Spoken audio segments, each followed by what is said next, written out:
तो welcome guys. आज हम जिस मूवी की बात करने जा रहे हैं वो एक हॉरर सस्पेंस फिल्म है जिसका नाम है द रिचुअल। ये फिल्म साल 2017 में आई थी। इस कहानी के माध्यम से आज हम जानेंगे कि ये कैसी मूवी है। तो दोस्तों, ये कहानी है 5 दोस्तों की जो सालों बाद एक पब में आकर मिलते हैं और एक साथ टाइम स्पेंड करने के लिए ये सब कहीं घूमने जाने की प्लानिंग कर रहे होते हैं। इन्हीं में से एक रॉब नाम का बंदा इन सबको हाइकिंग के लिए स्वीडन चलने को कहता है, लेकिन किसी को भी उसका ये आइडिया पसंद नहीं आता। इसके बाद रॉक और उसका दोस्त लूक शराब खरीदने के लिए एक वाइन शॉप में जाते हैं, जहाँ पर उन्हें वाइन शॉप की ओनर काफी पिटी हुई और जख्मी हालत में मिलती है। 2 चोर आते हैं जिन्हें देखकर लुक तो काउंटर के पीछे छिप जाता है, लेकिन रॉब वहीं खड़ा रह जाता है। वो चोर रॉब से अपनी सारी कीमती चीज उन्हें देने को कहता है, जिस पर रॉब अपनी घड़ी और वॉलेट तो दे देता है, लेकिन वो अपनी वेडिंग रिंग उन्हें नहीं देता। वो लोग उसे बहुत धमकाते हैं, उसे जान से मारने की धमकी भी देते हैं, लेकिन रॉब फिर भी डगमगाता नहीं और वो वेडिंग रिंग देने से साफ इनकार कर देता है। इससे जो चोर होते हैं उन्हें बहुत गुस्सा आता है और वो लोग उसके चेहरे पर बार बार चाकू से हमला कर उसे मार देते हैं। इस हमले से रॉब की वहीं मृत्यु हो जाती है।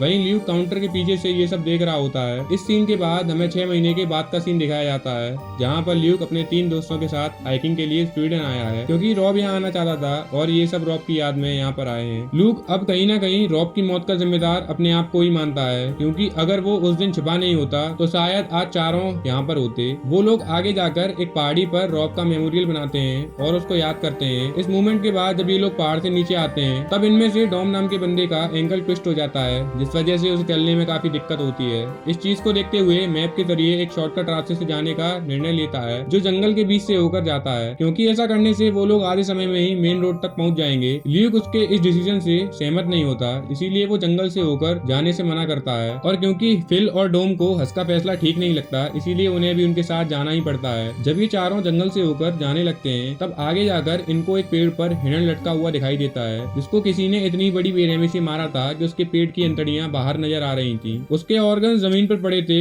और क्योंकि हिरण का खून अभी भी बह रहा था, खून को ताजा बहता देख ये लोग समझ जाते हैं कि इसका अभी अभी शिकार किया गया है, यानी कि इन लोगों को यहाँ से जल्दी जल्दी निकल जाना चाहिए। लेकिन सभी ये लोग सोचकर हैरान थे कि आखिर ऐसा कौन सा जानवर होगा जिसने इतना बेरहमी से इसको मारा होगा। ये जगह भी देखने में काफी अजीब थी। खैर, इस सबसे ज्यादा ध्यान नहीं देते हुए ये सब आगे बढ़ते चलते जाते हैं। कुछ ही देर में रात भी हो जाती है, जिसके साथ यहाँ पर बारिश भी होना स्टार्ट हो जाती है। इस सब के बीच इन्हें पेड़ पे बनी कुछ आकृतियां दिखाई देती हैं, जिनका मिलना इनके लिए कुछ अच्छा साइन नहीं था। तभी उन पे एक सामने में एक कैबिन दिखाई देता है, जहाँ ये लोग बारिश से बचने के लिए उस पर जाने का डिसाइड करते हैं। ये कैबिन एक लकड़ी का बनाया हुआ घर होता है। ल्यूक अपने दोस्तों को वहाँ जाने से मना करता है और कहता है कि हमें ऐसे किसी भी अनजान घर में नहीं जाना चाहिए, क्या पता ये किसका हो और अंदर क्या हो सकता है। लेकिन इस बार भी सबको साथ उसे भी अंदर जाना ही पड़ता है। वेल, जब ये लोग कैबिन के अंदर जा रहे होते हैं तब ल्यूक को जंगल में से किसी जानवर की आवाज आती है। सबको लगता है कि ल्यूक उनको डरा रहा है, इसीलिए कोई भी उसकी बात पर यकीन नहीं करता। तभी इन सबको कैबिन के अंदर से वैसी ही आकृति के कुछ लॉकेट लटके हुए दिखाई देते हैं, जैसा इन्होंने उस पेड़ पर देखा था, जो थोड़ा हैरान कर देने वाला था। इसके बाद हज सबको लकड़ियां ढूंढने को कह देता है ताकि वो यहाँ पर आग जला सकें। सभी लोग कैबिन के चारों तरफ लकड़ियां ढूंढने में लग जाते हैं। वहीं फिल जब लकड़ी लेने के लिए कैबिन के ऊपर वाले रूम में जाता है, जहाँ उसे बहुत सी अजीब सी लकड़ी की सरकटी एक मूर्ति दिखाई देती है, जिसके दोनों हाथों में सींग थे। वो फौरन अपने दोस्तों को ऊपर बुलाता है और वो सब भी उस चीज को देखकर हैरान हो जाते हैं। तभी फिल उन सबसे कहता है कि ये कुछ नहीं, सिर्फ विचक्राफ्ट है, जो लोगों को हम करने की मैजिक विधि है। शायद जो भी लोग यहाँ पर रहा करते थे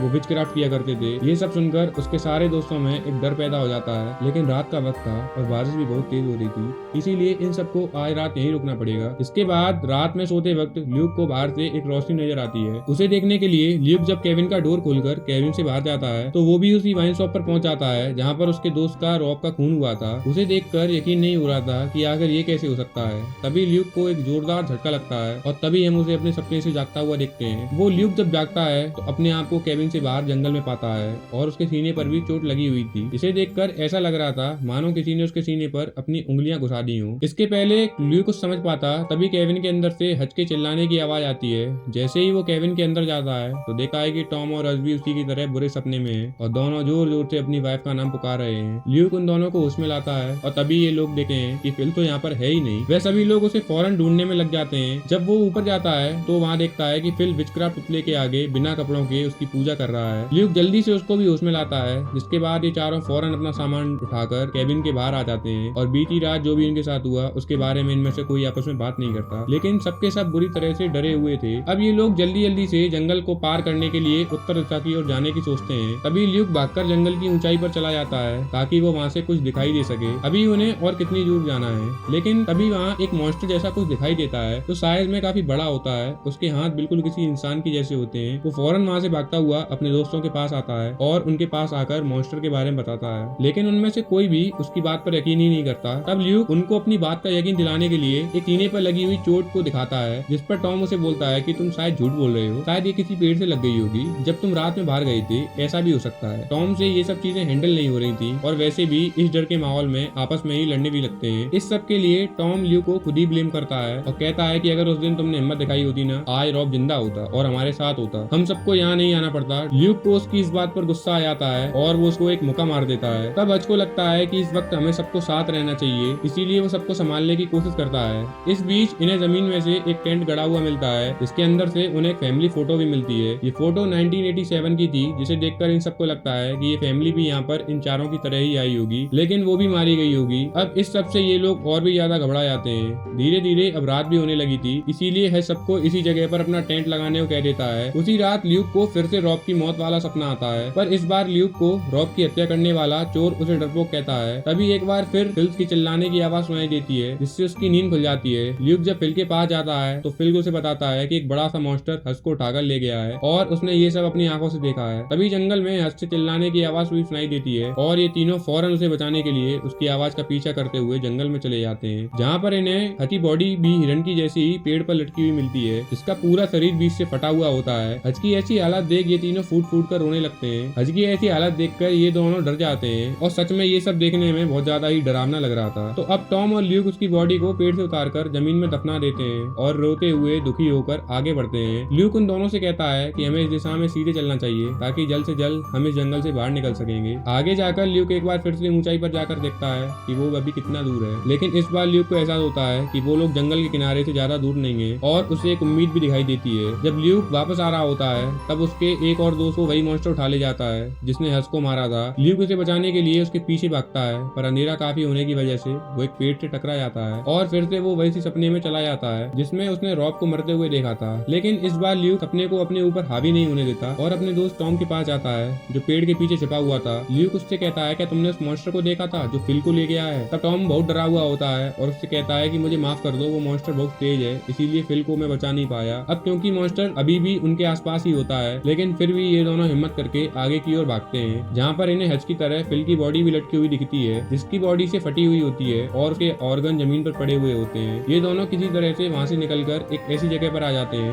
जहाँ पर कुछ लोग रह रहे होते हैं। दोनों सीधा जाकर एक केबिन में घुस जाते हैं, जहाँ देखते हैं कि एक ओल्ड लेडी किसी गॉड की पूजा कर रही है, जिससे ये दोनों थोड़ा रिलैक्स फील करते हैं। और तभी दो अनजान लोग वहाँ पर आते हैं और उनके सिर पर हमला कर दोनों को बेहोश कर देते हैं। आगे जब इन दोनों की आंखें खुलती हैं तभी लोग खुद को एक तहखाने में बना हुआ पाते हैं, जिसके कुछ देर बाद इनके पास एक ओल्ड लेडी आती है। वो ल्यूक को अपना कपड़ा नीचे कर सीने की बनी उंगलियां को निशान दिखाती है और वो बिल्कुल वैसे ही निशान थे जैसे ल्यूक के सीने पर थे। तो लेडी उसे पानी पिलाती है और क्योंकि डॉम के सीने पर कोई निशान नहीं था, इसीलिए वो लोग उसे पानी पीने भी नहीं देते, बल्कि दो आदमी तो उसे तहखाने से बाहर ले जाते हैं और बहुत ज्यादा मारते हैं और फिर वापस उसी तहखाने में बांध जाते हैं। ल्यूक डोम से पूछता है कि क्या तुम ठीक हो? तो डोम उसे बताता है कि ये लोग उसकी बलि देने वाले हैं। और तभी डोम ल्यूक को अपने कैबिन वाले सपने के बारे में बताता है और कहता है कि मेरे साथ यहाँ पर जो कुछ भी होने वाला है वो सब मैंने पहले ही देख लिया था, जिसका मतलब था कि फिल और हज के साथ जो कुछ भी हुआ है उन्होंने पहले ही अपने सपने में देख रखा था। तो अब ये लोग कुछ देर बाद टॉम की बलि देने के लिए एक क्रॉस जैसी चीज पर बांध देते हैं और फिर सभी लोग एक मंत्र पढ़ने लगते हैं और जमीन की तरफ अपना मुंह करके घुटनों के बल झुक जाते हैं। इस सीन से हम यहाँ के लगभग सभी पेड़ों पर लोगों की लाशों को लटका हुआ भी देखते हैं। तभी डॉम की जंगल से उसकी वाइफ आती हुई दिखाई देती है, जो उसके पास आकर उसका चेहरा पकड़ लेती है, पर ये सिर्फ उसका एक वहम था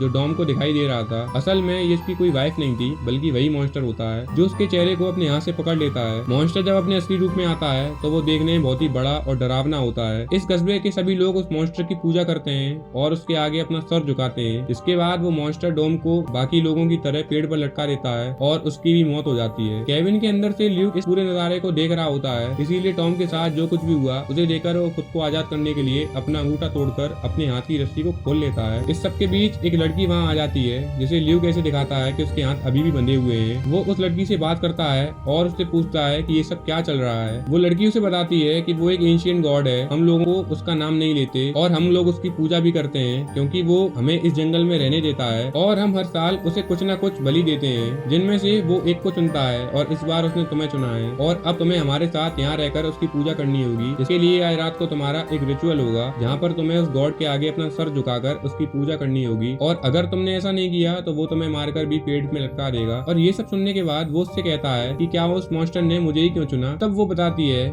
कि उसके सभी दोस्तों में उसका दर्द सबसे ज्यादा है और तुम अंदर ही अंदर किसी दर्द से जूझ रहे हो, और वो मॉन्स्टर ऐसे ही लोगों को चुनता है। जिसके बाद वो उस लड़की को जाते ही तहखाने से भागकर कोई हथियार ढूंढने लगता है, और ढूंढते ढूंढते वो केविन के ऊपर वाले रूम में पहुंच जाता है, जहाँ पर कई सारे डेड बॉडीज को देखता है। अभी भी कई बॉडीज जिंदा हैं, लेकिन उनकी हालत बसे बता थी। ल्यूक इन सभी बॉडीज पर दया करके वहाँ पर आग लगाकर नीचे आ जाता है। इस बीच वो ओल्ड लेडी उसे भागता हुआ देख लेती है, तो ल्यूक उसे एक मुक्का मारकर बेहोश कर देता है। जिसके बाद वो अपने सामने वाले हर एक आदमी को गोली मारकर इस केबिन से बाहर निकल जाता है। इसी बीच उस मॉन्स्टर को पता चलता है कि उसकी सभी डेड बॉडीज को किसी ने आग लगा दी है। वो फौरन उस केबिन के पास आ जाता है, जहाँ पर सभी लोग उसके सामने अपना सर झुका लेते हैं। जो औरत ल्यूक से बात कर रही थी वो गलती से उस मॉन्स्टर की आंखों में देख लेती है, जिसकी वजह से वो मॉन्स्टर उस लड़की की आंखें ही बाहर निकाल लेता है। और तभी ल्यूक पहली बार उस मॉन्स्टर को करीब से देख रहा था। वो देखता है कि उस मॉन्स्टर के 4 पैर और 2 हाथ हैं। वो देखने में काफी भयानक लग रहा था। ल्यूक खुद को बचाने के लिए उस पर गोली चलाता है, लेकिन उस पर गोली का कोई असर नहीं होता, बल्कि उस गोली की वजह से वो मॉन्स्टर ल्यूक के पीछे और पड़ जाता है। भागते भागते ल्यूक एक बार फिर से सपने में चला जाता है, जिस वजह से वो मॉन्स्टर के पकड़ में आ जाता है और उसे अपने हाथ में उठाकर जमीन पर पटक देता है। ल्यूक बार बार उठने की कोशिश करता है, लेकिन वो फिर से उसको सर को जमीन पर नीचे लगा देता है। वो मॉन्स्टर ल्यूक को अपने आगे झुकाना चाहता था, लेकिन तभी ल्यूक एक कुल्हाड़ी से उसके सिर में घुसा देता है और भागने लगता है। इस हमले से उस मॉन्स्टर को ज्यादा कुछ असर तो नहीं होता। इस चीज का फायदा उठाकर ल्यूक वहाँ से भाग जाता है और जंगल के उस तरफ खड़े होकर इसकी ओर देखता है और कहता है कि कुछ भी हो जाए मैं तेरे आगे सर नहीं झुकाऊंगा। और इसी के साथ ये मूवी एंड हो जाती है। अगर ये मूवी आपको जरा भी पसंद आई हो तो एक लाइक और सब्सक्राइब जरूर करें। Thank you guys.